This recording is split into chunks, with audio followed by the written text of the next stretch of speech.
Making It Personal with Bishop William Joensen on Iowa Catholic Radio and iowacatholicradio.com. Welcome to Making It Personal with Bishop Joensen. I'm Kelly Mesher-Collins with the Diocese of Des Moines. On today's show, we're visiting with Tom Chapman, Executive Director of the Iowa Catholic Conference, the public policy voice of the bishops of Iowa. We'll be discussing the overturn of Roe v. Wade, but also the latest on pro-life laws in Iowa, including the Iowa Supreme Court's ruling that abortion is not a fundamental right and other issues. But before we get to today's interview, let's find out what's on the bishop's mind. Good morning, Kelly. Good morning. Already July is winding down, That's but right. so many good things. And you can say I see things through a bike-colored lens on all things. But, the month of the Tour de France, which is wound down, and all the marvelous scenes that are there. There's just always there, the tour rolling and winding up in Paris. But the Ragbride will be winding up not in Paris, but in Lansing, Iowa tomorrow. So those hardy souls who've been making their way across the state, the traveling caravan of 20,000 or so people making their way and tasting the Iowa culture on so many levels and consuming pie in massive quantities. But so hopefully everyone ends up safely as they ascend and descend some hills there on the eastern part of the state, and another great Ragbride comes to a conclusion. A biking-related event that was kind of tied to our theme today is thinking about life issues.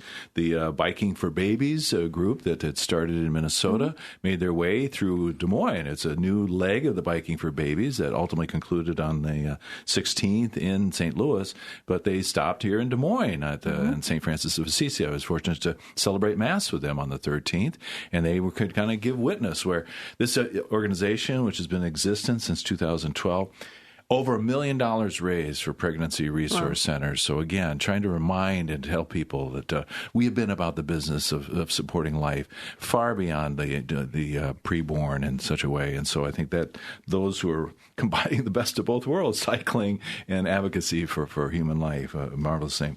Our contingent of our Des Moines Diocese was present, thanks to Tom Quinlan of the St. Joseph Educational Center and other support that was offered. Des Moines had the largest group of folks down at the Divine Renovation USA conference in Dallas, Texas last week. And just Father James Mallon and his marvelous team, I think, kind of sparking us in terms of our own initiatives with visioning in the diocese. And, I know there have been parishes such as Sacred Heart, West Des Moines, Father Chris Hartshorn, Father Ray McHenry, who handed off the reins now to Father Joseph Pins as pastor and Father Ray's retirement.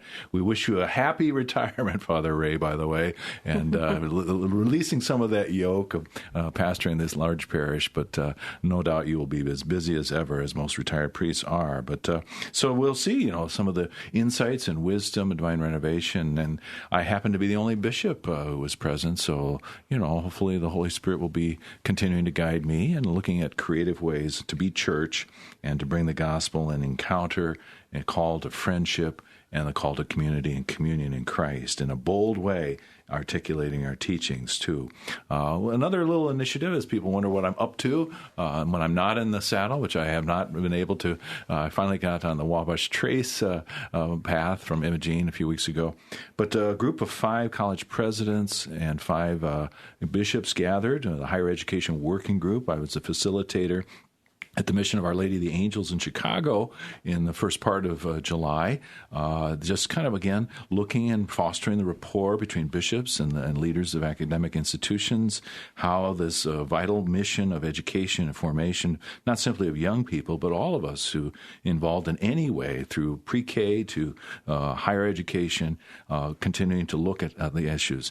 And one of the presidents, Father Larry Hostetter of Brescia College in Owensboro, Kentucky, was talking about the impact of, that even devout families, even the young women, their daughters, disturbed and unsure what to make of the Dodds versus Jackson Women's Health Organization. And so we've got a lot of work and conversation and catechesis and evangelization to do within our own ranks. This is something, obviously, Kelly, you with the Pulse Light Advocates and your role there is something that you've been about.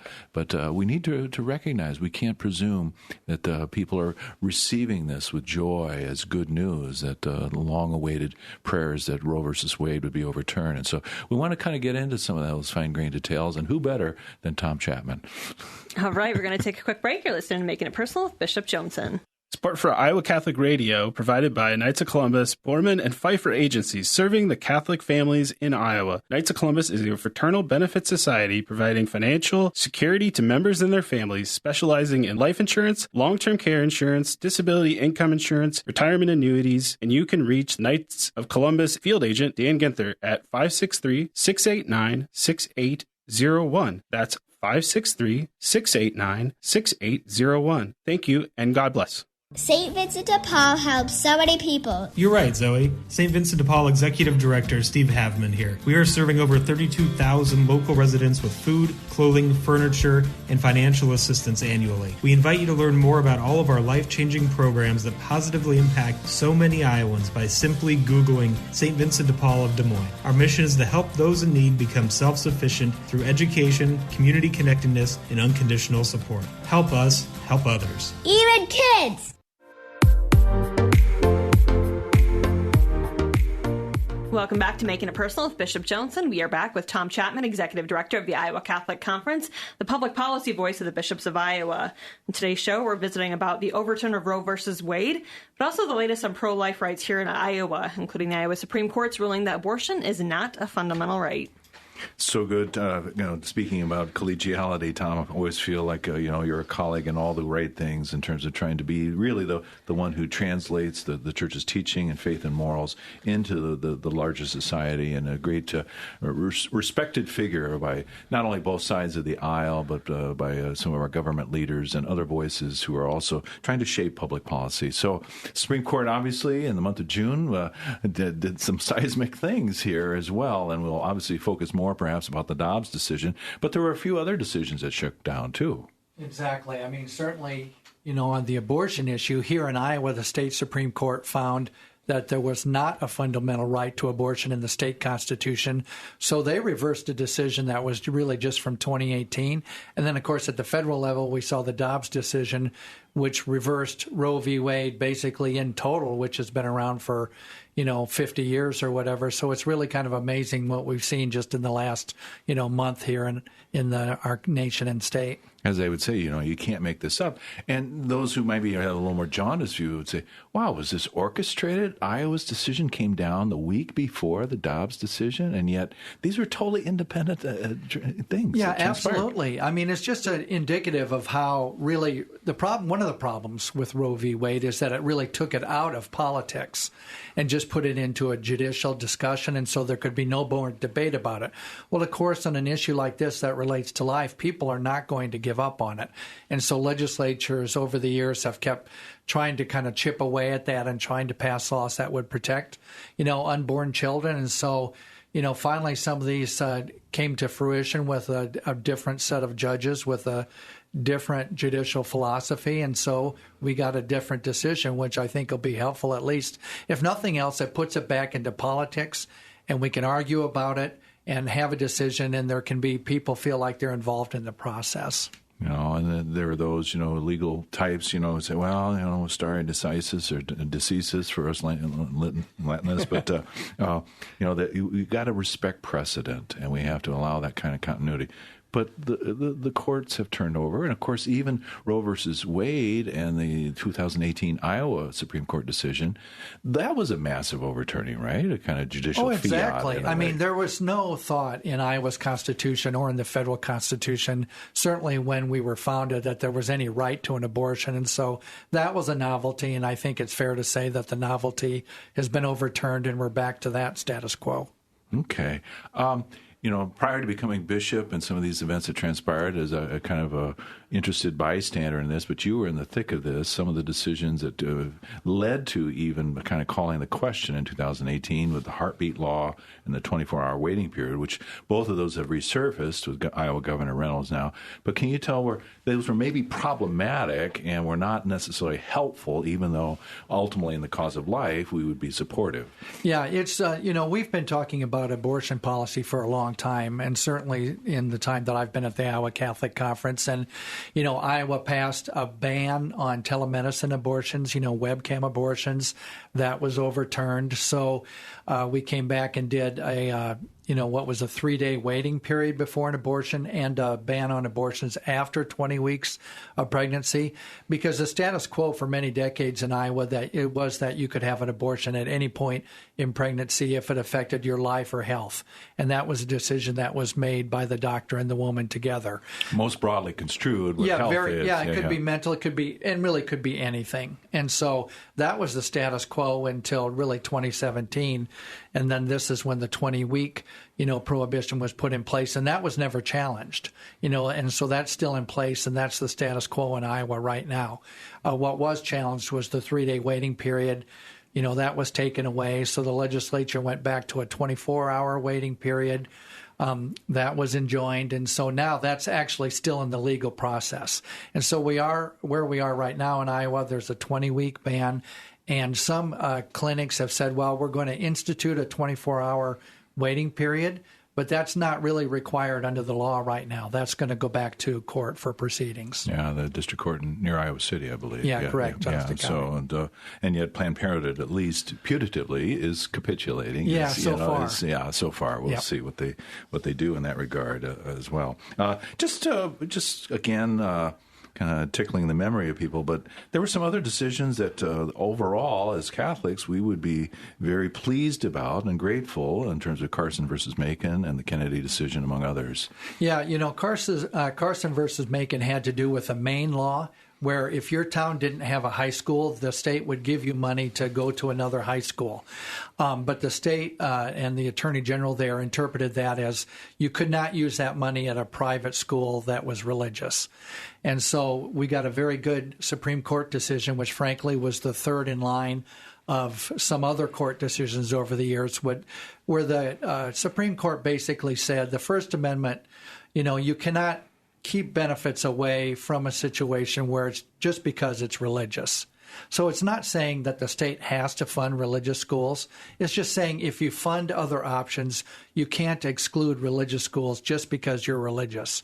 So that question is really now decided, and that's been debated for over 100 years here in Iowa. What does our Constitution mean? I think that's decided, and so I think at this point the state would be free, constitutionally to pass, scholarships that would help children go to religious schools, and we've been working on that for a long time, and we're going to be back at that in January. Right, and this does not violate the Establishment Clause. It's just respecting the Free Exercise Clause and saying, that ultimately the public good is served by any institution, public or private, that is forming our young people. And yes, if there are particular denominational or, as they would say, sectarian. Yeah. I don't like that word, but identifying itself with a particular notion of ultimate questions, God and our own identity. But and then Kennedy as well. The prayer, is an expression of free speech.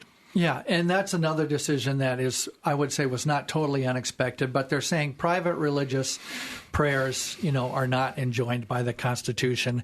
There was a coach that led prayers after the game. No one was required to participate. It was actually his own private prayer, but others could join if they wanted to. There was no consequence if you weren't interested. And the school district fired him for doing that. And the Supreme Court said, no, that was his private prayer. The Constitution is okay with that.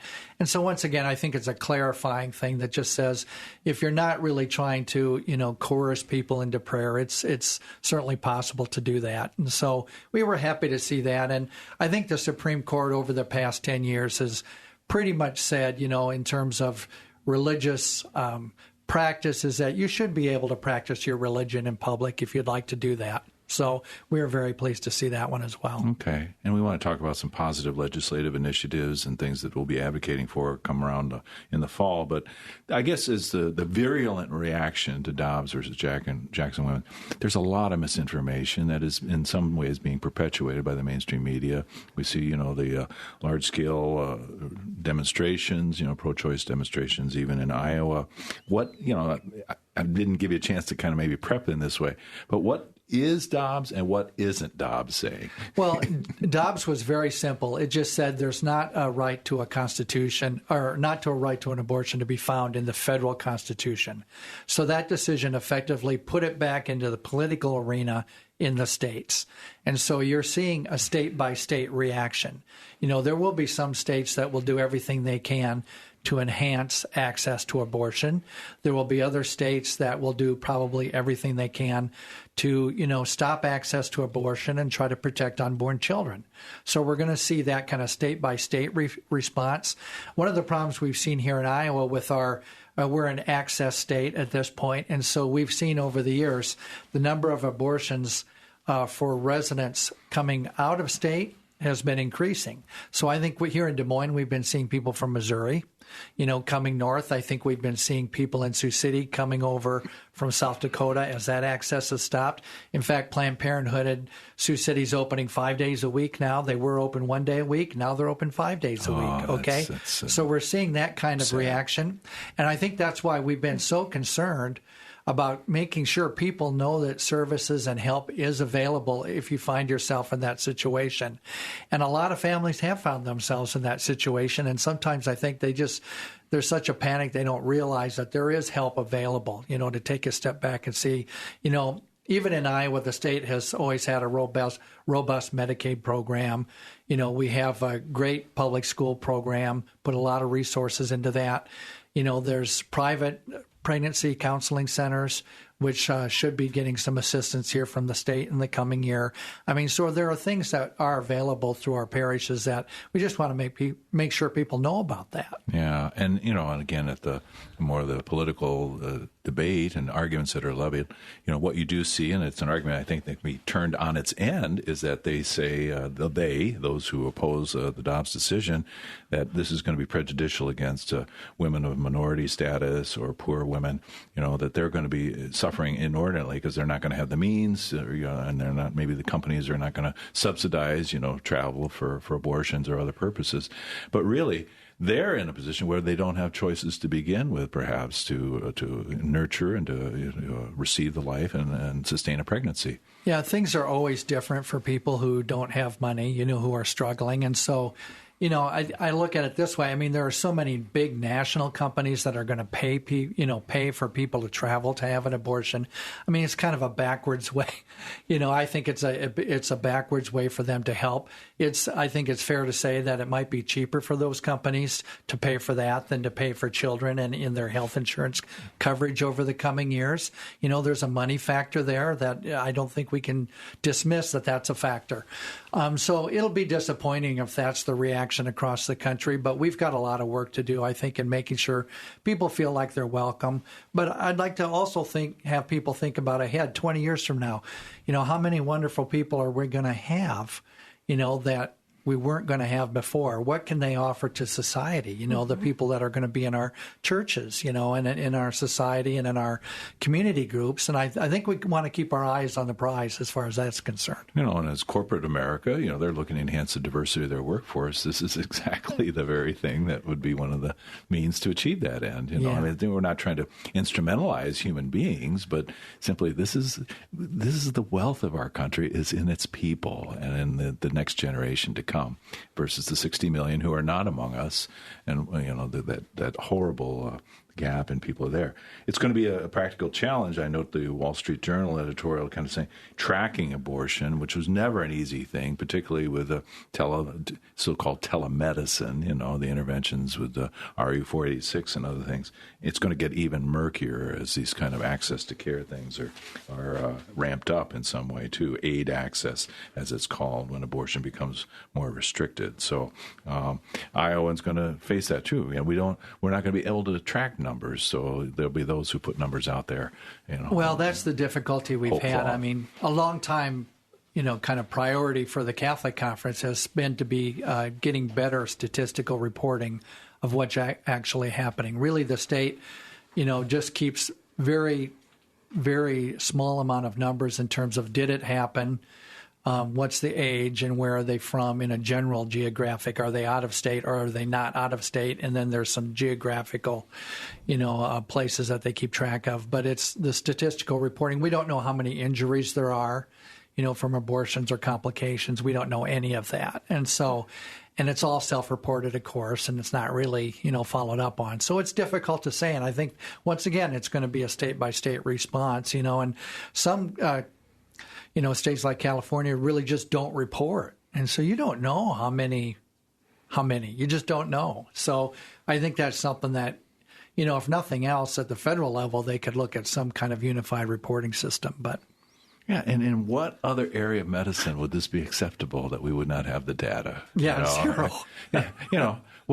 Are we afraid of the science here? I mean, to really say what is the case, to look reality in the face and not blink. Right. Or to obscure this, if this is seen as an inherent good, which is abominable to many of us, why? What do you have to? Why wouldn't be you afraid count it and know what's going on? No, right? we're not disclosing women's identity or anything, but the providers that are there. So, okay, critical tone. I can't help myself once in a while, but these are things that many of us are passionate about. But on the positive note, and this came out even. I made a reference in the first segment. The presidents and the bishops were gathering, and that it's not. We need to announce good news all the more. The initiative of the USCCB, walking with moms in need, checking those sites, the thousands upon thousands of initiatives throughout this country which are supporting women, families, fathers, and others, who might otherwise fall through the cracks. Yeah, here in Iowa, we helped with the Pro-Life Fellowship just to try to get a basic count of how many pregnancy support centers there were. Some of those like to remain very quiet, and you don't really almost know they're there until they help somebody. But, just a very basic count. There's over 40 in the state, that are operating already. I found Hamburg, Atlanta, Shenandoah, Yeah, I had no idea how many there were, frankly. Creston, and there's many more than that, I think. But that gives you an idea of the number of people that are really ready and wanting to help. That's, I think, the message we need to get out. Ready, willing, able to help you. And I hope we can do a better job. I know even Catholic Charities in Dubuque is taking a look at what they're going to be doing for that Walking with Moms. So, okay. All right, we're going to take a quick break, and when we return, we'll visit with Tom Chapman. You're listening to Making It Personal with Bishop Joensen on Iowa Catholic Radio and the Spirit Catholic Radio Network. Support for Iowa Catholic Radio is provided by the Sarah Vocations Ministry, including the St. Sarah Club of Des Moines and the Sarah Club of Council Bluffs. Sarah is an apostolate of the Worldwide Catholic Church dedicated to fostering and supporting priesthood and religious vocations. Sarahans strive to accomplish their mission through prayer, fellowship, and service to the bishop, priests, sisters, and all in religious formation, and in doing so to increase their own holiness. Learn more at joinsarah.org, joinserra.org. Thank you, Sarahans, for your support of Iowa Catholic Radio. Would you like to get more involved as a volunteer? Intervisions Healthcare empowers at-risk women facing an unplanned pregnancy to make life-affirming decisions, but our nursing staff can't do it alone. Our Unplanned Pregnancy Clinic seeks dedicated advocates, receptionists, and nursing volunteers to meet the needs of hundreds of at-risk patients we see each year. If you are a people person who wants to help moms with unplanned pregnancies, contact us today at 515-440-2273 or visit ivhcare.org.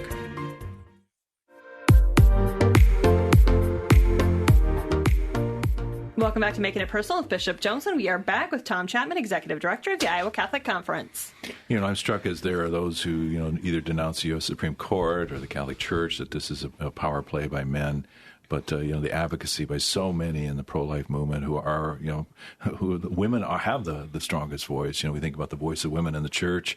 Pope Francis is definitely being a little prophetic there in some ways. He's even appointing 2 women to the dicastery, which appoints bishops. So, the glimmers of hope here, too. But Kelly, as a woman who obviously ardent about the cause of life, what would you encourage us to say to, what would you say to these young women who are troubled by this most recent decision on Dobbs and Roe versus Wade being overturned?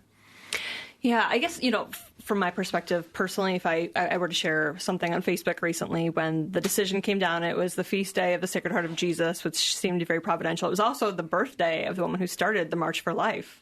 A lot of people don't know that. And then when it's not the year of the Feast of the Sacred Heart, it's the Feast of the Nativity of St. John, right, who baptized John Jesus. the Baptist. He was the first one to recognize Jesus. He was also in the womb. So, I shared that on Facebook. I had a cousin who was sad and said government needs to stay out of women's bodies, but it's not our body. It's the baby's body. And if I were to visit with young women, I would say, it's a panic mode. I would say just stop and think this will affect you the rest of your life. I've heard so many stories of women who panic. Society tells them, Planned Parenthood tells them it's the easy way out, it's the right thing to do, it's best for your future. This follows these women the rest of their lives. So many of them are scarred, have mental health issues. There are statistics that show suicide, alcohol and drug addiction and or abuse is higher in women who have had abortions. I'm not saying that's the case for every single woman, but it will affect you the rest of your life, and it'll definitely affect your relationship with God. Yeah. And so, really kind of holding out a larger horizon of what ultimately is going to bring your peace, your joy, your self-love, as well as love. And that's not me judging either if there are women listening who have had an abortion. I hope that, there's always forgiveness, a chance to make amends. I'm not judging. I just don't think abortion helps women. I don't. Mm-hmm. Thank you. Thank you for that perspective. So things then that, obviously the pain that it might ensue, but what are the ways in support, and even in Iowa, some of the initiatives, and tied perhaps for women who are coming into our communities, our state, and the support that we might offer, Tom?